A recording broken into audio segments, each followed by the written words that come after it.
Ayun na! Huwag ka maingay. Badi.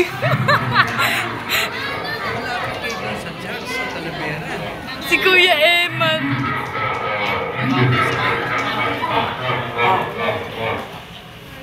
Parang malolo.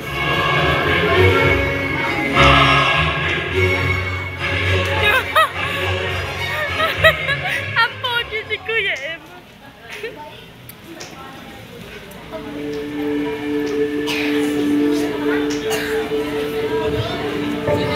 Kung aking ilalarawan ang diwa ng pagmamahalan, marahil ay ibubuhit ko ang aming tahanan. Habang ako ay nasa pagitan nila ama't ina, mga sulok na puno ng kalinga, silig, na nababalot ng pag-unawa. Kung aking ilalarawan ng pagmamahalan, marahil ibubuhit ko ang mga taong unang lumuha nang ako ay pinagkaloob ng may likha. Ang panahong nagmulat, ang aking mga mata at pusang nakita ang mundong taglay ay ganda. Kung paano ang mga ilog ay may sariling ritmo sa pag-indayog, mga kabundukang nagpapaunahan sa pagiging matayog. Ang mundo sa akin ay humubog. Parang bata. Kung aking ilalarawan ng pagmamahalan, ibubuhit ko ang araw at buwan. Kung paano ang parehas na ito'y nagdudulot ng kaliwanagan, magkaiba man ang panahong kinalalagyan. Kung aking ilalarawan ang pagmamahalan, ibubuhit ko ang mga bituin sa kalangitan. Ang simbolo ng pag-asa sa kalawakan. Ang mga gabay sa gitna ng kawalan. Pagkat ang mundo ay hindi perpekto. Dahil ang tahanang aking kinalakihan ay may mga lihim ding sikreto. Matatagpuan na lamang ang sariling ligaw sa bawat anino. Ang kadiliman at kalungkutan na minsang nagbubura sa iginuhit kong pagmamahalan sa aking alaala.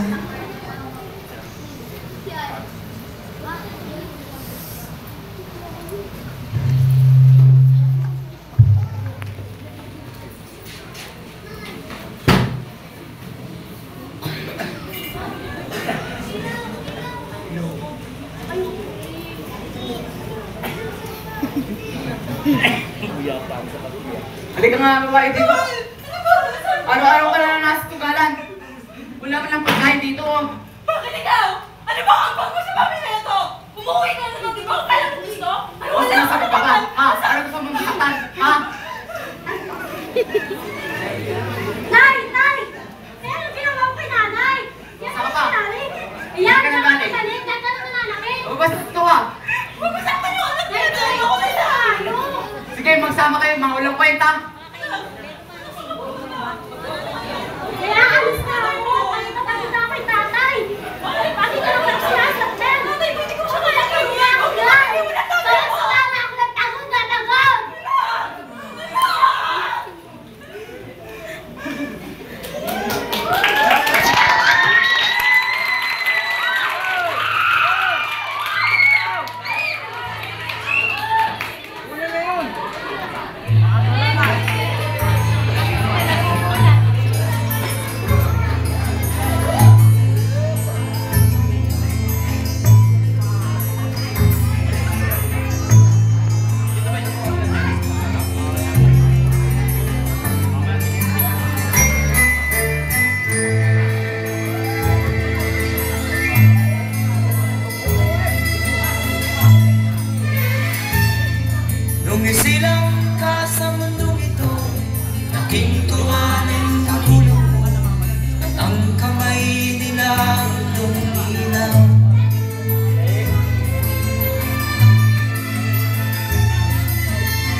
isip na ang kanilang ginagaway para sa'yo.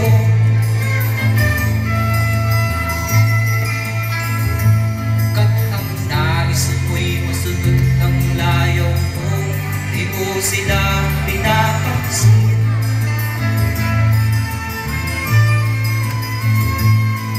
Nagdaan pa ang mga araw at ang landas mo'y naligaw. Ikaw ay nalulong sa masamang bisyo.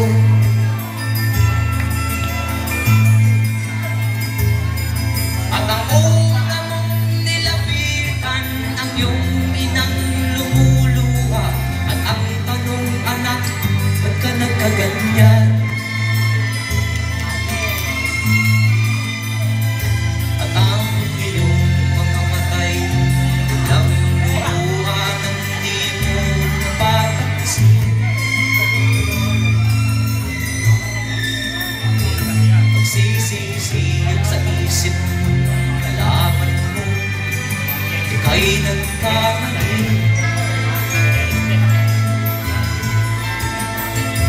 Pagsisisiyag sa isip mo, nalaman mo, ika'y nagkamali.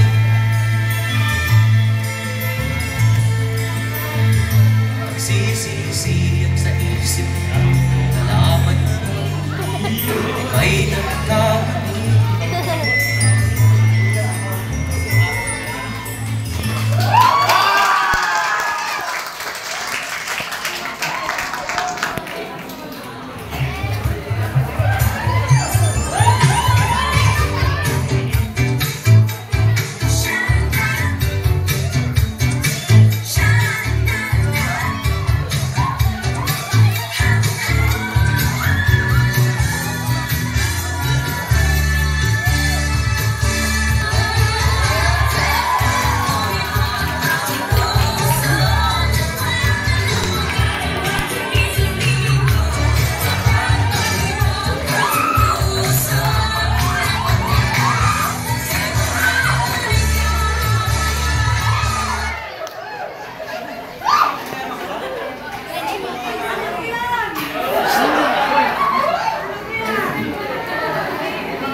Ilaw daw.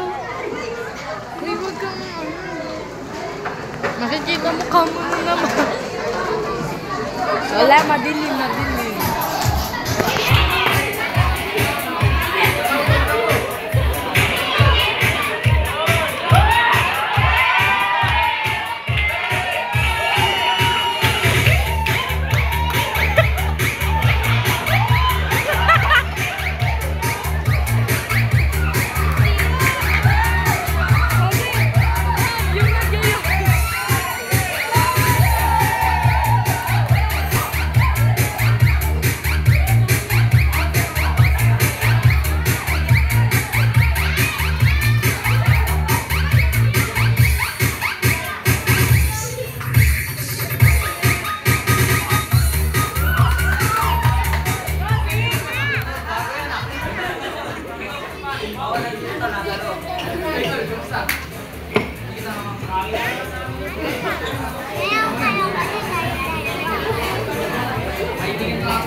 Hi, sis! Tara, Jane!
Ay, Kuya Bing. Baba.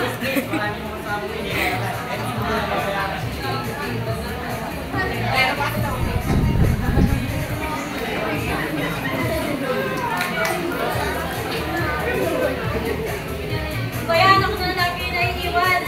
Paano nagbayad mo ka ng bill?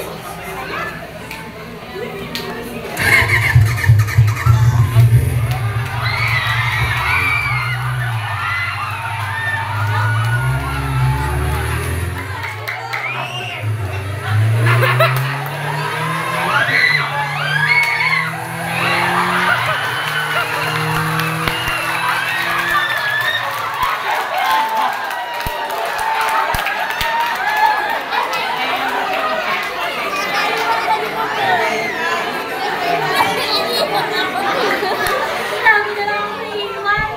Palagi na lang ako nasasaktan. Hindi ko alam kung sino magmama sa akin nito.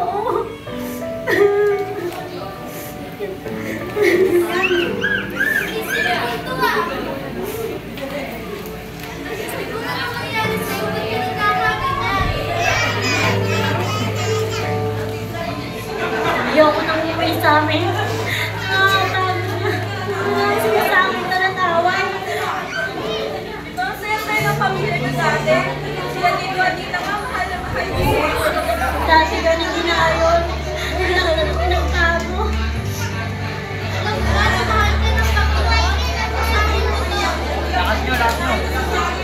Unang huwa sa Banata 4, talata. Siyamak ng sakit. Inihayag ng Diyos ang kanyang pag-ibig sa atin nang isugo nila sa mundo ang kanyang kaisa-isang anak upang magkaroon tayo ng buhay sa pamamagitan niya. Ito ang pag-ibig, hindi sa iniibig natin ang Diyos, kundi tayo ang iniibig niya at sinugo niya ang kanyang anak upang maging handog para mapatawad ang ating mga kasalanan. Mahal ka ng Panginoon. Sinubo niya sa atin ang kaisa-isa niyang anak upang maligas ang ating mga kasalanan. Kaya yung tunay na pagmamahal na hinahanap mo, hindi mo mararamdaman sa iba yan. Kay Lord mo lang matatagpuan yan. At yung mga magulang natin, sila ang sumisimulo sa ating Diyos. Kaya halika na, kasamahan ka na namin umuwi. Salamat sa inyong dalawa kasi pinalit niyo ako kay Lord. Tara, samahan ka na namin umuwi. Kaya ko na to. Huwag niyo lang ako hati. Ingat ka.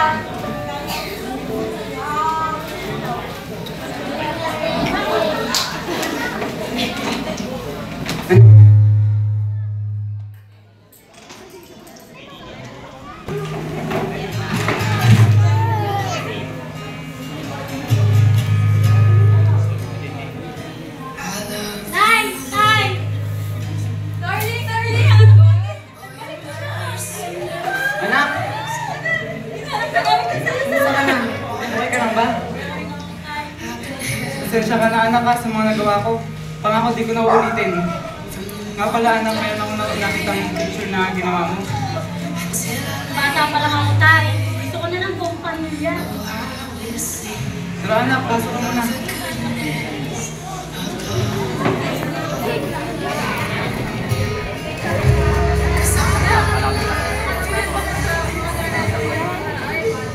Maya na ba? Pero ang kaibigan, hindi ko na sila ako kay Lord. Talaga? Okay. Hindi na ako galing na. Ito ang kapit ng tatay mo. Tao po!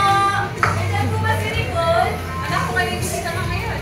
Nay, saglit lang. Pagkaksa ko lang mga kaibigan mo. Tara, tignan natin. Kumain ka na ng anak. Oo, naparin ko kayo. Pwede po ba namin kayo dito sa kasi? Oo naman, tara. Tara po.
pagmamahalan, una kong isusulat ang kanyang pangalan. Ang dahilan kung bakit may kaligtasan, ang sagot sa aking mga hiling at katanungan. Bago ko hanapin sa mga taong aking naging unang sandigan ang totoong diwa ng pagmamahalan, katatagpuin ko muna ang iyong kanlungan. Hindi sapat ang pag-ibig na dulot ng mundo. Pansamantala lamang ang kayang ibigay ng mga tao. Ang pagmamahal nila ay may wakas. Subalit ang pag-ibig ng Panginoon ay wagas. Mananatili, magpapatuloy. Kung aking ilalarawan ang diwa ng pagmamahalan, hindi lamang ang aming tahanan ng aking ibubuhit. Kabilang na rin ang iyong bahay-sambahan kung saan may tunay na pag-ibig. At sa pagsapit ng iyong kaarawan, nawa, ang bawat tahanan ay mapuno ng kasiyahan. Ang mga puso natin ay mabalot ng kapayapaan pagkat atin ang nakamtan. Ang pinakamagandang regalo ngayong Pasko, ang kaligtasan at pag-ibig na mula sa iyo. Ito ang kwento na sana'y tumatak sa bawat puso ng tao. Ang kwentong nagpapaalala na ika'y mahal ni Kristo. Ito po ang natatanging handog ng kabataan ng Emmanuel United Methodist Church. Muli, binabati po namin kayo ng isang maligaya at mapagpalang Pasko.